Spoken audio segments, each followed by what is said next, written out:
Welcome to The Myth of Motherhood, a podcast by, for, and about moms and those who love them. I don't believe in TMI, and this is a 100% judgment-free zone because there is no one right way to be a mother. There is only your right way. I'm your host, Alyssa Alter, a Brooklyn-based mom, women's health expert, and motherhood advocate. Curious to learn more about what I do and why I do it? Visit alyssa-alter.com. All right, let's get this myth-busting party started. Hello and welcome back. Do you ever find yourself asking, what would a real mom do? No?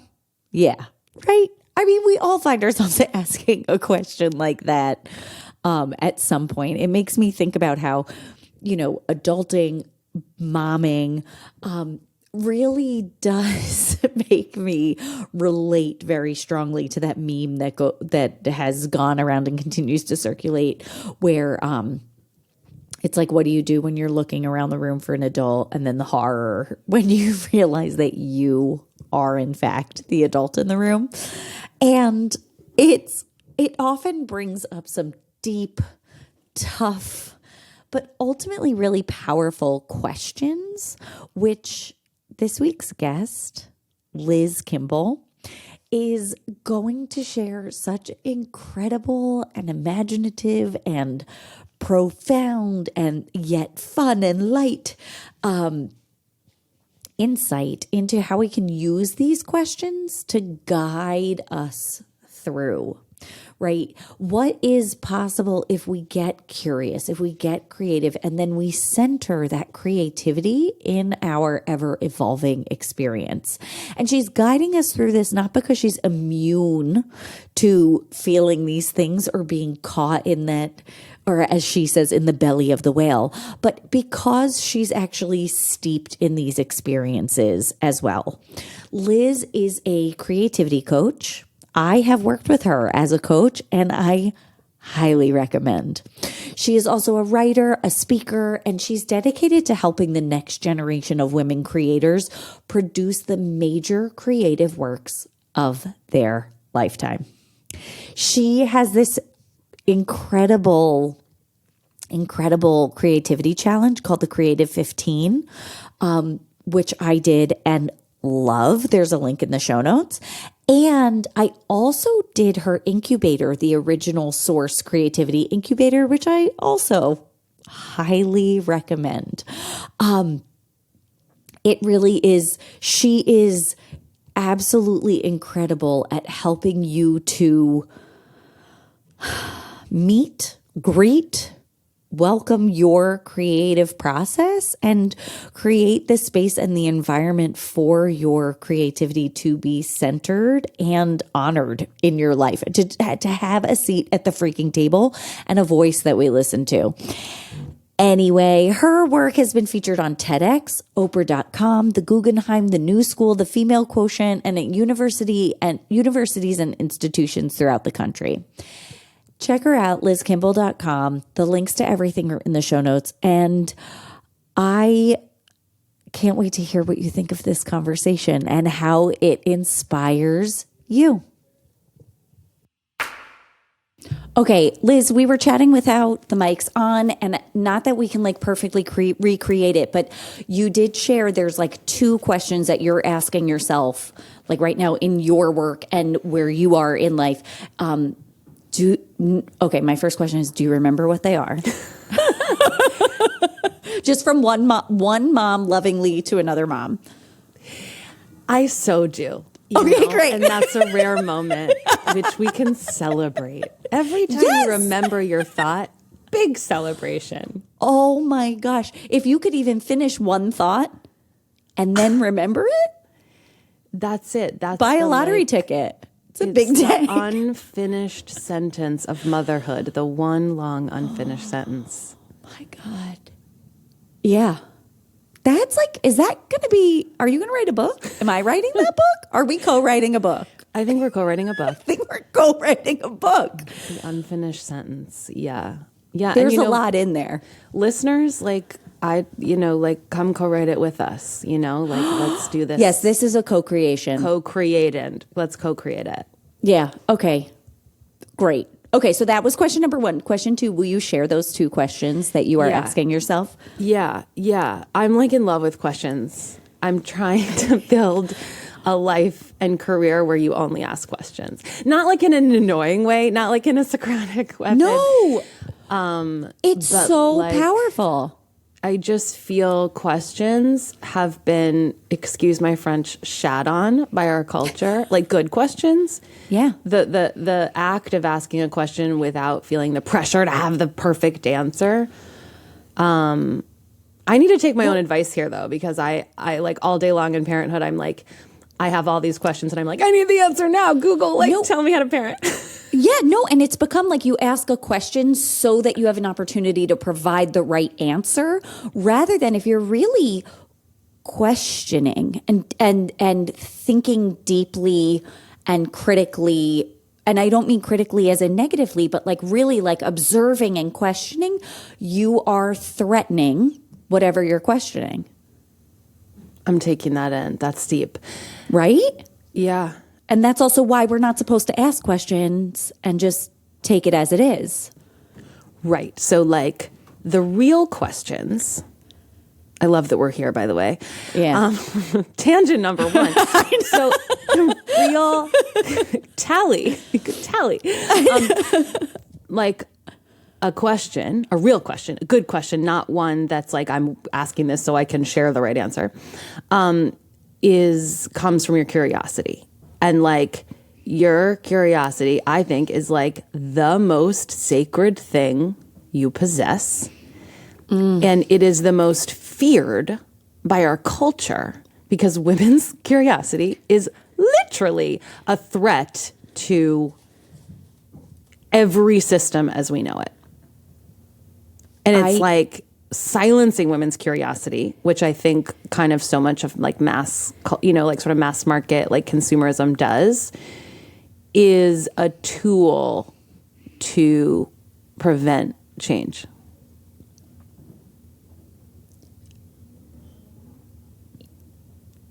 I agree. I mean, I feel my brain is literally exploding, but fireworks. It's not one giant explosion. It's many fireworks. And absolutely. I mean, and I couldn't agree with that more, that keeping us in this sort of suppressed position where we don't ask questions, we are not empowered to do so, we're not educated in a way that then allows us the freedom and the privilege to ask these questions, keeps us submissive and keeps us stuck in these systems that are in place that were built not for us, not with us in consideration, not for us, not to benefit us, but to benefit others. And we're supposed to stay there. So by being curious, by questioning, by pushing back in any way, we're threatening those systems, which I think you agree, let's do that. Let's do that. Well, this is great. Begins with being no amount of my curiosity is too much. There is no, there's limitless space, acceptance, unconditional love for my curiosity. Because I think it's all of us, I think, have stories where our curiosity has been suppressed in some way. And I feel that's so much of the work you're doing, Alyssa, and with your platform is giving us permission to be curious about, could there be more? Could I know more of my body? Could there be more for my life? Could I alter my life? Can I tell a really quick story? Yes. Okay. So, and I wonder if I don't know if you'll resonate with this. So we share a performing arts background. So my first job, as I was building my career as a dancer who sings. What was your go-to audition song? Tangent number 2. Easy money. Easy money from the life. Okay. It's about selling your body for money. Interesting. Which you were doing. Which is why I left the business. Why I left the business. No, I didn't want my body to be what made me money. That's another tangent. So my job was to teach ballet to 5 to 7 year olds. It was actually my favorite job I've ever had in my life. on the weekends in Connecticut. And I had this, one student named Stella, and she was like obsessed with ballet and everything. And she would just like come in and she would ask a million questions, and she would just like go to the front of the line and was just like obsessed and in love with the work. And then one week, Stella came in and she had no more questions. And it was just like, I felt like something had happened in her life that told her, my curiosity is not welcome here. And and I could also see like all the things that you see in a classroom for 5 to 7-year-olds, which is like all of a sudden they're aware of their body, right? Like there's a self-conscious, there's so much that happens kind of in that window for specifically young girls. And, other stuff happens for young boys, but, this was a class of girls at that time. And so I just have never forgotten that moment, because I was like, what the F happened? What did we do to Stella? And we need to do everything we can culturally to prevent that from happening. Like, I actually think like she needs to have access to her full curiosity. That's the secret to how we make a more beautiful world. My heart breaks for Stella. I literally, like, now they've receded, but my eyes were filled with tears. And I wasn't going to like not let myself cry, but I was also like, Alyssa, are we really, we're really there. We're not even 10 minutes in, we're crying already.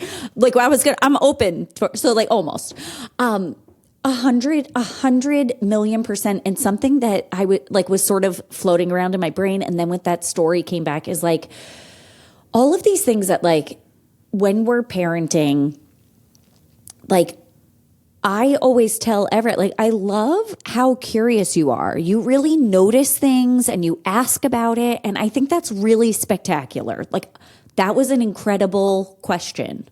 And encourage that curiosity in him, because I want him to question everything in the world. I want him to have that perspective.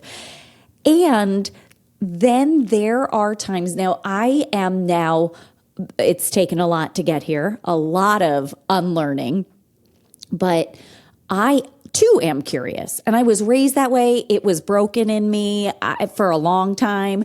Then she's got it back.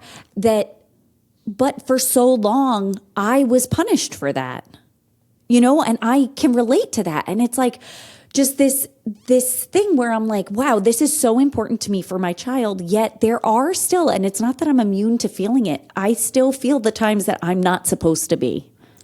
I think that's one of the most interesting, if on a good day, when I'm not having a breakdown in the belly of the whale, one of the most interesting things to me about parenthood is like, what permission am I giving to my children that I'm not giving to myself?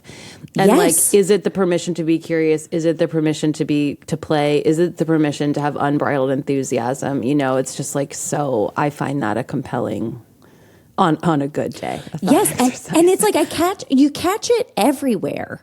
It's like I catch it when we're like playing a game or doing a puzzle or like coloring. It's like I don't say it. I don't think I've said it. I could have said it. But like when we're coloring something and it's like, the grass is green, Everett. But he's using brown on everything. And I'm like, that's not right in my head. And I'm like, whoa, Liz, like, get out of here. Get out of here. Like, what is this about? This doesn't go here. Like, save that for something else. Like, but that these things come up, and yet I never want to limit his perspective or curiosity or creativity. Yet we're so willing to do it to ourselves and each other.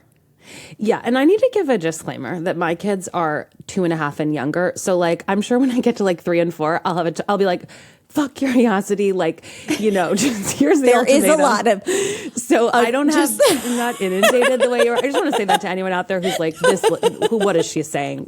Please get out of here with this. And I think, the challenges shift. They shift. You also have two of them coming at you. Right. But and also, because Because also it's like, yeah, what are we doing for our kids? And also like here we are like reparenting and unlearning and like trying to build the beautiful culture as we like shed the old systems. Only just those things.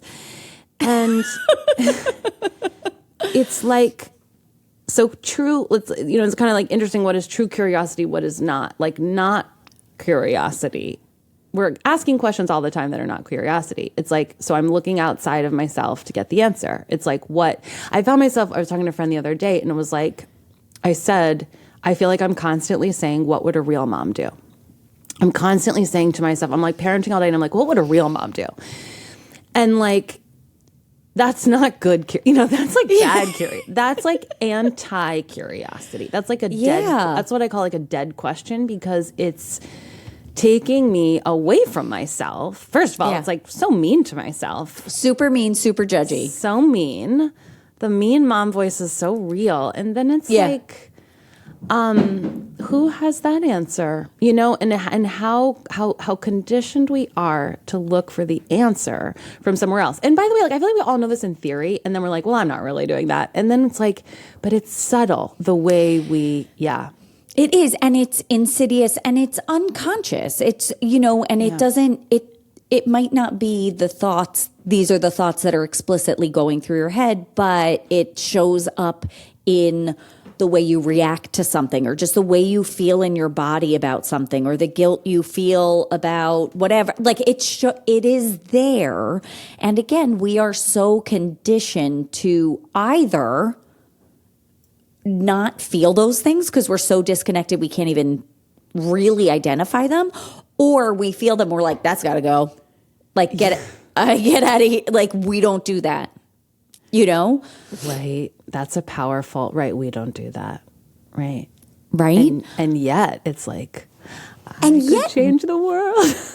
and it could change the world. And it's like, we're doing that. And yet what is like, we are also in the midst of like I'm trying to come up, like, think of really big words. I feel like you'd have really beautiful poetic words about this. Like what is more creative than creating a person? Like literally, like during pregnancy, like you are like this is the ultimate creation. And then when you have these young kids, right? Like listen, there's so much we can't control, but like I even say like, I said this when my husband introduced the YouTube show Blippi, which at first we got used to it, but it was really annoying at the beginning. And I was like, you know what? Screw you, Jeremy. You did this. Yeah, we control what's in here. Yes. We will not forever. But right now, what he's doing, that is curated. This is our creation. We are creating this space, and you brought this in. Yeah, it's you get really thrown for a loop when an outside force brings in like a new show. That's Everett at one point, he was younger. I opened the refrigerator and he had heard this at school. He didn't know what it was either. And he was like, we have cocoa melon? Because he knew melon was a food. So he said it at the refrigerator. And I was like, I don't know what that is. For cocoa melon in the fridge. I was like, I don't know what that is, because I'd heard from other parents it was annoying. So I was like, I don't want to open myself up to this until I'm ready for it.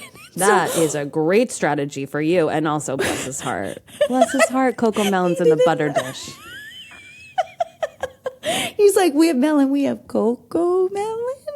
But like, again, this is me creating a specific type of environment where it's also like the inputs that are in our house are not making me a worse version of myself, which is also a very important component of what we are creating here.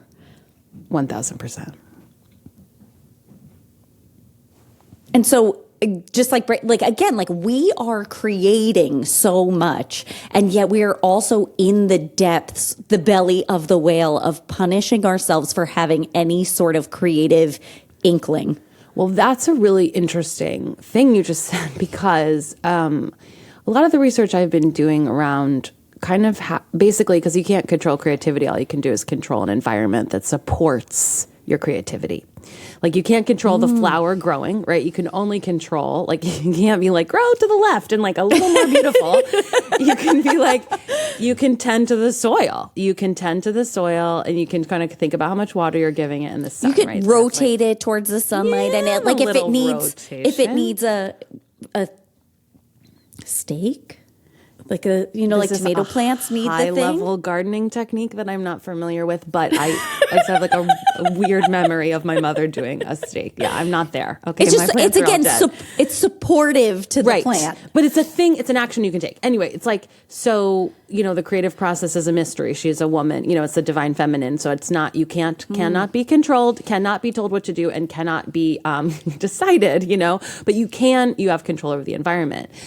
So it's like thinking about what the environment is. And what I've really learned is like, from trauma research is that you can't feel curious until you feel safe.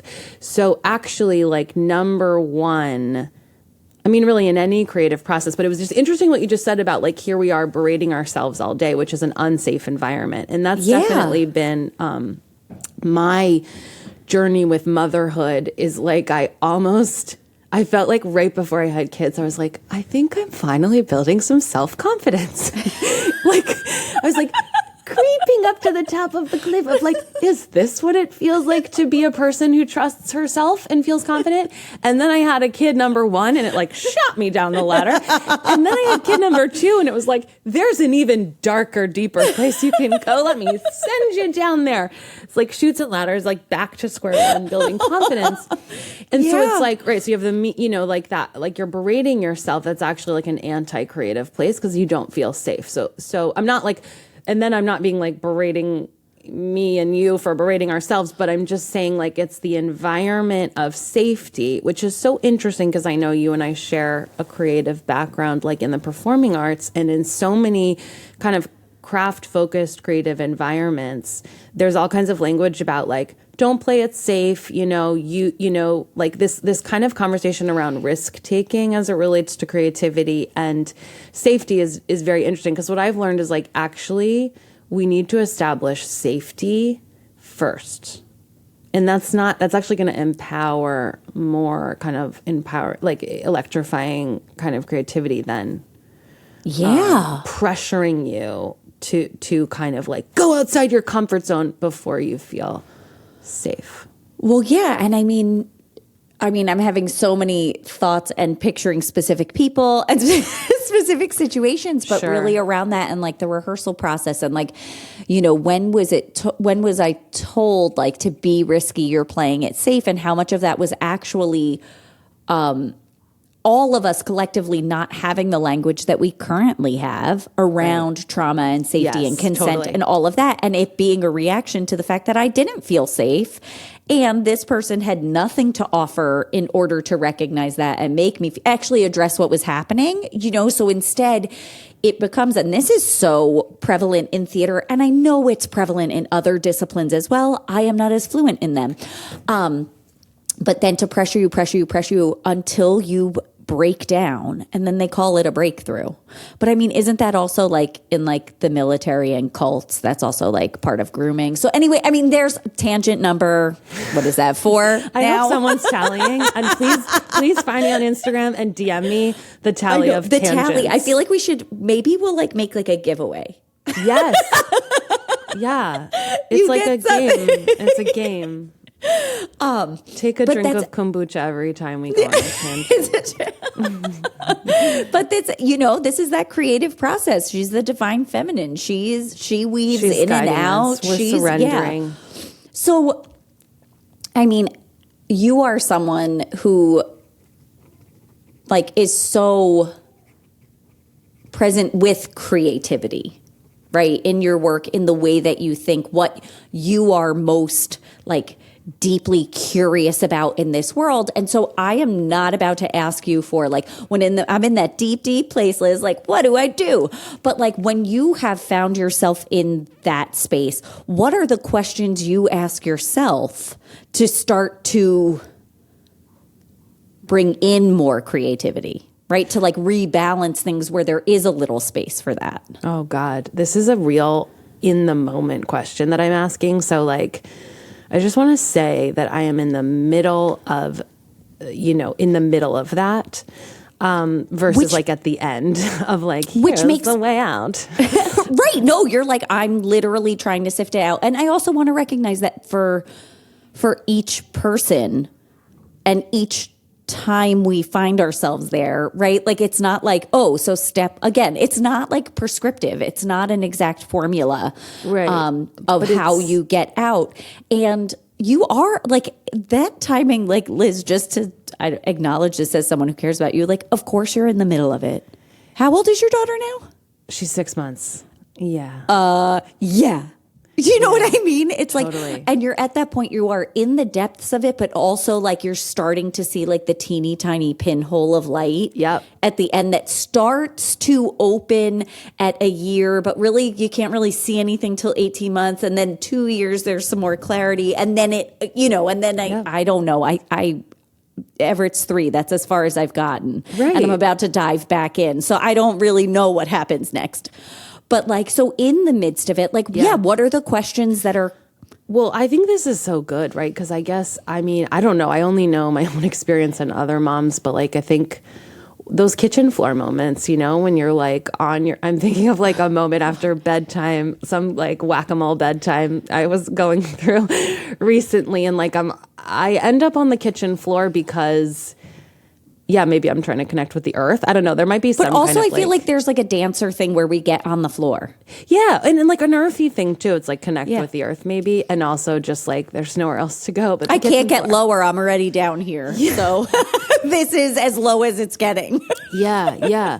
But it's like, right, like how could you kind of take yourself, curiously like through that moment? So I think like step one, like around creating safety, like the first thing for me to create safety, I don't know if this isn't like technical or scientific, but it's like unconditional love. So I think that like the best thing I've been working on is just like being a best friend to myself as a mom. I would say that's a real growing edge. But it's like, I have to picture what if one of my friends were on the floor right now and like, how would I be orienting toward them? And like, how can I meet this moment with love? Because I think that is like a core element of a creativity mindset or perspective is choosing love over fear and just, and choosing love over like oppression. So it's like, I've just had a really tough motherhood moment. What's my default? In the conditioning is blame it on myself and like beat myself up some more after like, I'm feeling unsafe. Let's get really real unsafe. Yeah. Right. Like the patriarchy in your head. Let's make it straight up dangerous. So it's like, one, like, can I bathe myself in unconditional love? Like, can I like treat my, put my hands over my brow, like, I would a baby. Yeah. And then number 2 is like, I do a lot of IFS work, like in, both my personal therapy and also in, I reference IFS love it. in my coaching practice. So it's like, I just have these amazing parts. I have so many amazing parts. We all have so many amazing parts. And they just like, they haven't really come to the motherhood party yet. So I'm like, amazing, divine, like creative goddess woman, like could you come to the party right now? So I'm just like noticing what parts are here, but also like, what would she say? Like what would this kind of creative mother inside of me say to myself at this moment? Those are some of the things I work with. It's not like a step-by-step process. No, but I think it's also just like such a great reminder. And I do I kind of said this earlier too in a different way. And this is like another angle on it is like, because we are really hard on ourselves. So sometimes it's like, how would I help Everett through this? What would I say to a client? What would I say to my best friend? Because that might be slightly different, maybe how many F-bombs I dropped during it. Like, I don't, and just sort of like really, and that also helps that helps with when you find for example, something that I really had to work through in order to feel safe enough to get pregnant again was to do some, not just more, I'd been working on like I was diagnosed with PTSD from my birth, like work through the trauma of that. But that I am not available for another vaginal birth. I'm going to schedule a C-section. And I felt so excited once I finally accepted that I was like, let's get pregnant. Whereas before that, the idea of it would really like, I'd have to do a lot of work to not have a panic attack about it because it feels too unsafe for me. And I couldn't accept it. And it was like, it wasn't until I thought about the people that I've worked with, the friends that I've had who've been nervous about having a C-section and how I talk to them. And I'm like, was I lying to them when I said that when I say all the time, there's no one right way to have a baby, there's your right way? Am I lying to these people? Is that who I am? Or am I holding myself to this like other standard for some reason? Who do I think I am? Where is that coming from? If that's not what I believe, then what is this? And exploring that made me realize this is external conditioning that I'm fighting against and I'm not immune to. I have 2 points here. I have to put my fingers up to remember the 2 points. The first is like that I have always thought that like the final frontier of feminism, maybe this is too bold a statement, but it kind of is. The final frontier feels like the self, feels like the conversation you have in your head because you're like, I'm giving the permission to everybody I know and not myself. Like, right. And that's such a that's so powerful. And through your frame of like parenting is a creative act. It's like, that's a creative decision to say like, I'm not available for this. Yeah. And I think of that like, so who have I allowed into the room like of creative decision making? You know, who have I allowed and who am I saying is not allowed? And I think that's something I'm trying to, like I talk about that with clients in creative work so much. And I'm trying to think about that more in motherhood is like, who's weighing in on my motherhood decisions and like how many people have gotten in through the bouncer and like they should have been, you know, like I need a better bouncer, you know, like in terms of the room, the sacred room from which you get to create and make these decisions. And I think unconsciously, who have I let in? And that's such a powerful act of being like, I'm not available for this. I'm not, those people don't get to, those, forces and voices don't get to be in my creative room. Yeah. And I just love that I wrote it down, like who have I allowed into the creative room with me? Because I think there are so many times, again, like we as women, as female identifying humans, people who present in the world as female, like we've been conditioned so deeply for so long from every avenue that there's a lot to keep track of. That like those things slip in and it's not our fault. Yeah. Like they were put there for that reason. And to even just be like, wait, that doesn't. Totally. Whose is that? Yeah. Hearing yourself is the great work. It's the great work. It's the great work of the lifetime. It's like, it's actually sort of a massive, epic act to hear yourself there and develop, like you talked about, that trust with that voice, right? Because what you're saying is there's a difference between I hear it and then am I going to trust it or am I going to ignore it or negotiate with it, like the truth, right? Because like I for a while was like, no, I get it, but for me to actually prove that I have gotten over this trauma, I have to have a redemption vaginal birth. And then I was like, to who? Right. Who? Because I actually don't want that. Any of it. I don't want the experience and I don't want the proof. Like that is zero safe for me. Zero in any way, like literally, like clinically, like medically, not recommended for me. Emotionally and psychologically, not recommended for me. It is zero safe.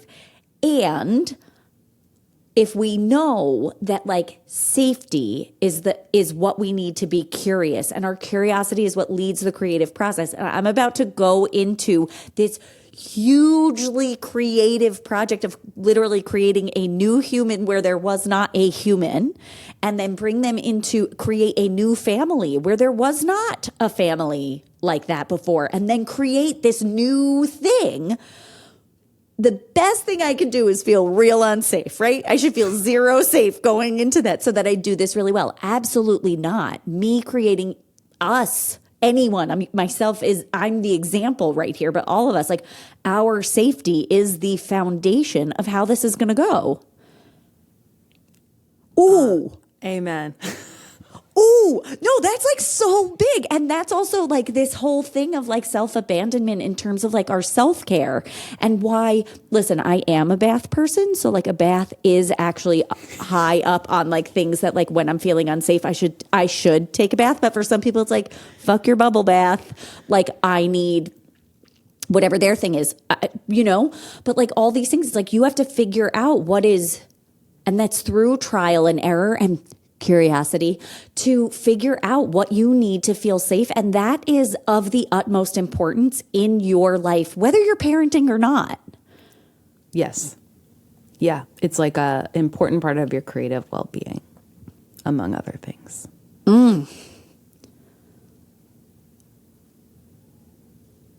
Now I don't even know if we need to circle back to this. The two questions? The two questions. We have to. It popped into my head. So I'm like, on the edge of their seats. I know what the listener is thinking. They're like, guys, you're really like, this is incredible. This was the mother load tangent. I mean, how long have we been talking? We really kind of seeded that. We got to deliver here. What about the two questions? I remember them. I forgot them for a while, and now I remember them. Okay, let's all acknowledge Liz. I was going to say clap for Liz, but then I was like, that sounds really patronizing, but also like, let's clap for Liz. Yeah, like, sure. I think we all deserve applause. I think that's a really absolutely. Because again, you had the full thought and now you've remembered it a couple of times, which is huge. Yeah, right. A couple of times. Well, no, I was like, what if she asked me at the end? I got to remember these questions. No, and the context here is like, so I'm just challenging myself in my work and, and in my marriage and in like sort of my relationships is just like, if I really believe in curiosity so much, like really let questions be, like let them drive me, that let a question be enough. Watch where I'm like, I have to immediately answer this. And what happens when you just leave some space? So anyway, these are just, I said this when we were talking offline is like these are just the things I'm thinking about as I'm sort of orienting my work. And one of them is what happens when we center women's creative processes. What happens when we center the women's creative process? And this is like, we could think about it like just in your life, like what happens when I center my own creative process? Because the conditioning is your most valuable job as a woman is to respond to others' needs versus to listen to your kind of inner source and act from there. That's why I think it's so radical to think about like centering your creative process. And then the second question, is like a big one, but like what would happen if every woman on the planet trusted her creative voice? I'm like, and what would I want to know. Look like? I want to know.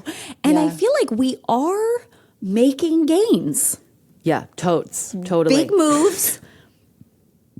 It's not going to happen really fast. But every time any of us centers our creative process, centers our creativity, centers our curiosity, our safety, we are participating in this. And we're one step closer to seeing what kind of world would it be if we saw women's creativity, Right. And it's like, what is creativity? Like generating things. So we're also generating humans and that's a part of it. But it's like sort of, that's kind of the only, it's culturally acceptable form of women's creativity that's really kind of prioritized. And yet the system sucks for that too. And what you just said was exactly, I was like, there's something that needs to be clarified. And it's exactly that, because obviously like there is like a creative process. There is a result, a painting, a piece of work, whether it's written or music or dance, whatever it is, right? But it's not just that. It's also, like we've said, it's right. Like creativity cannot be controlled, but we can create an environment that nurtures that. So it's really what I'd be what's the most interesting to me is less like what we'd have to show for it, but how we would live, the way we would relate to ourselves and each other if that were being centered, if everyone we were talking to felt safe because they are living a life where they're creating an environment where they feel safe. So then they can show up as that version of ourselves versus we know I am picturing someone very specific, those people who do not feel safe. And then when we don't feel safe, like really, really, really, often we can behave like an injured feral cat, right? Where we lash out, we're aggressive because don't come near me. I am vulnerable and this is dangerous, right? And then they're real nasty. You know those people, like. So if then we would have so much less of that or like none of it because we would all be doing what we need to do to feel safe. Thank you for show up for like that. Going to this imaginative place with me. It's very like it feels very good to have someone join me in my imagination with so much enthusiasm and willingness. I love it it's here. Really just. Isn't it fun though to be in our imagination is kind of like a divine place if we can let it's all kinds of things. There can be other kinds of imagination, but that curiosity-led imagination is pretty sexy. Thank you so much for sharing your precious time with me. I am so happy that you're here. I hope this episode resonated with you and maybe even inspired some insight into the myth of motherhood and how that shows up for you in your life. If you found yourself nodding your head along with this episode thinking, oh my God, did Alyssa read my journal? Or I feel so seen. Or even I'll have what she's having. You can. Check out our incredible community over in the private Facebook group Moms Club and visit me at alyssa-alter.com to download your free guide to the 20 things no one tells you about pregnancy and postpartum. Remember, there is no one right way to be a mother. There is only your right way. See you next week.